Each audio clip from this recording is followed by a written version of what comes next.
and you do have collateral damage over there. You have a bunch of innocent people locked up because they got caught up with the wrong crowd. And like I said, it just happens to be, boom, you get snatched up. Hey, I'm a retired veteran. I was recently in El Salvador about last year. I was there for many, many, many months. I was actually born there, so I was able to stay there for an extended period. Yep. I just want to kind of give you an insight of what the people think out there in El Salvador, think about Bukele, all right? I don't recognize what happened before the whole gang stuff, and right now El Salvador is currently under a under an emergency, right? It's under a state of emergency. Yeah. So, through my personal experience being out there, it kind of reminded me of the stop and frisk in New York City in the 1990s, where I'm basically a teenager walking to school, minding my business. Lo and behold, you got a bunch of vans pulling up on you. Yeah, you're getting stopped and frisked. I lost how many times that happened to me in New York City as a child, as a teenager. What do you make? What do you make of the president of El Salvador saying that this guy Garcia, he's a terrorist and we can't send him back to America? What do you make of that? I think the president of El Salvador is a mini dictator, quite frankly. What do you make of that? Okay, and I'm glad you bring this man up. All right, Bukele, on the overall, on the people's side, the pueblo side, when I say the pueblo, when they mean the pueblo, is basically the community, right?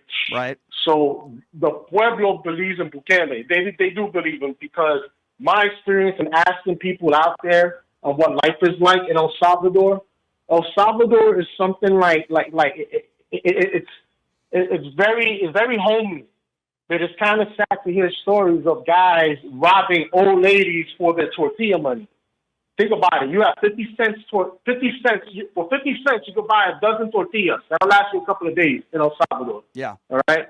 $1, you get you 2 dozen tortillas so you can feed your family, right? So what was happening, some of those guys that are locked up in that sea coat, they were literally extorting some of these old ladies for that 150 cent or $1 for those tortillas. That anybody, I think anybody would agree, yes, sucker, you need to go to jail, dude, for that kind of stuff. And that a lot was rampant. And a lot of people are grateful that it did happen to him, or what's happening, because you can walk around the streets of El Salvador and not worry about getting mugged. We're in Las Vegas now. I got to worry about some crackhead jumping me or my neighbor trying to fight me because they're doing bad. And I got to call the cops on them because of drug activity or whatever. Right? But over there, you got to worry about packs of dogs in the middle of the night biting you. All right? That's how safe it is. I'll be honest. From my experience, it's actually safe. Honestly, with Bukele, in my opinion, he was a disappointment to me, because I agree with what happened in El Salvador, and you do have collateral damage over there. You have a bunch of innocent people locked up because they got caught up with the wrong crowd. And like I said, it just happens to be, boom, you get snatched up. And my experience with the police over there in El Salvador, it was kind of the same. Hey, vente aquí, come on, vente aquí. And it was very aggressive. And I'm like, hey, but you ain't going to talk to me. And then he got more aggressive, but I had to think about it for a second. Hey, I'm sorry. And this is all in Spanish that, hey, no, I understand. I know I'm in a different country. I totally. And then we talked about it. Yeah.